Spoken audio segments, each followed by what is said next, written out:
बाप बड़ा ना भैया, सबसे बड़ा रुपया। ये कहावत ऐसे ही नहीं बनाई गई है। समय समय पर इसके उदाहरण भी सामने आते हैं। ताज़ा मामला आरोन थाना क्षेत्र का है, जहां दो भाइयों ने तीसरे भाई से ज़मीन अपने नाम करा ली, लेकिन पैसे देने के बजाय हथियारों से उसे मार मार कर घायल कर दिया। जिला अस्पताल में लहूलुहान हालत में भर्ती आरोन क्षेत्र के पिपरोदा मैना निवासी ब्रजमोहन का इल्ज़ाम है कि उसके भाइयों ने ही उसे ज़मीन के पैसे देने बुलाया था। ब्रजमोहन उस वक्त इंदौर के भवानी नगर में रहते थे। 6 महीने पहले अपने भाइयों को 5 बीघा ज़मीन की रजिस्ट्री कराई। तीनों भाई हैं, इसलिए ब्रजमोहन ने फ़ौरन पूरी रकम नहीं ली। शुरुआत में उसे 1 से 1.5 लाख रुपए दिए। दोनों भाइयों ने भरोसा दिलाया कि फसल आने पर बाकी का भुगतान कर देंगे। ब्रजमोहन का दावा है कि दोनों भाइयों ने बड़े प्रेम से घर आने को कहा। वो अपनी पत्नी सविता के साथ पिपरोदा मैना पहुंचा। दोनों भाई पहले से लाठी और अन्य हथियार लेकर तैयार बैठे थे। वो कुछ समझ पाता इससे पहले ही मारपीट शुरू कर दी गई। उसे इतना मारा गया कि उसे अस्पताल में भर्ती होना पड़ा। ब्रजमोहन की पत्नी सविता के साथ भी मारपीट की गई है।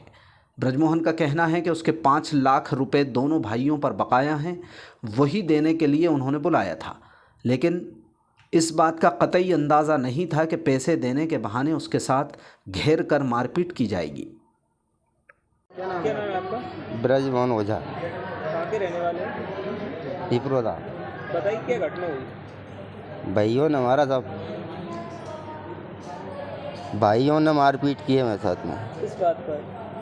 पैसे के विवाद में। ज़मीन उनके नाम करवाई थी मैंने, कुछ पैसे बाकी रह गए थे तो उनके लिए बुलाया और मारने लग गए। वो किस चीज़ के पैसे दे रहे थे? उनसे पैसे लेना, मेरे को ज़मीन रजिस्ट्री करवाई उनको मैंने। 2 बीघा रजिस्ट्री 3 बीघा एक है, 2 बीघा एक है। कब हुई थी रजिस्ट्री? रजिस्ट्री 6 महीने पहले हुई थी सर, करवाई थी उनको। आपको पैसा लेना थी? हाँ, कितने रुपए लेना है?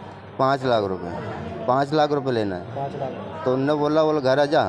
मैं आ रहा हूँ था, बुलाया, मैं बाइक से गया तो मेरी गाड़ी वहीं पर खड़ी है, तो मारने लग गए वो। अच्छा, तो उस समय पैसे क्यों नहीं दिए? उस समय बाकी रख दिए थे, बोले फसल पे देंगे, इसलिए तो मुझे रजिस्ट्री कर दी थी। क्या भाई हैं आप? हम तो 6 भाई हैं। आपके हिस्से की रजिस्ट्री की थी आप? हाँ, मेरे हिस्से की रजिस्ट्री उनको करवाई मैंने। 6 बीघा 3 बीघा? 3 एक को करवाई, 2 एक को करवाई। जगदीश को 3 बीघा करवाई, राम स्वरूप को 2 बीघा करवाई। पैसा कौन से भाई से लेना था? जगदीश से और राम स्वरूप से, दोनों से ही लेना पैसा। टोटल कितने? 5 लाख रुपए लेना टोटल। आप कहाँ रहते हो? मैं इंदौर में रहता हूँ। गांव कौन सा है? इंदौर भवानी नगर। आपका गांव कौन सा है? पिपरोदा मैना। तो आपको बुलाया था भाइयों ने? हाँ, बुलाया फ़ोन करके, क्या बोला? आजा तेरे पैसे ले जाना बोले। फिर आप पहुँचे, कब पहुँचे? कल 3 बजे के लगभग, 3 साढ़े 3 बीच में। तो पहुँचे तो जैसी मारपीट हो गई, पैसे की मांग की? नहीं, कुछ भी नहीं बोले, वो तो लठ लेके आए, देने लग गया मुझ में और मेरी वाइफ में। दोनों भाइयों ने मारपीट की? दोनों भाइयों ने, उनके बच्चों ने। आप और आपकी वाइफ दोनों भाई? हाँ, दोनों भाई। क्या नाम है तुम्हारा? ब्रजमोहन ओझा, रिपोर्ट किस थाने में हुई है? आरोन थाने में। आपकी पत्नी का नाम क्या है? सविता ओझा। इनके साथ भी मारपीट हुई है? इनके साथ मारपीट। और रजिस्ट्री आप कर चुके हो, बाकी पैसे नहीं? बाकी कुछ पैसे, पैसे आ गए क्या? कुछ पैसे आए थे, कितना? 1-1.5 लाख रुपए दिए। 1 लाख रुपए, 5 लाख रुपए और लेने। कितनी बीघा जमीन थी? आपने कितनी बीघा जमीन रजिस्ट्री की है? 3 एक भाई को की है, 2 एक भाई को की है। 5 बीघा। 5 बीघा।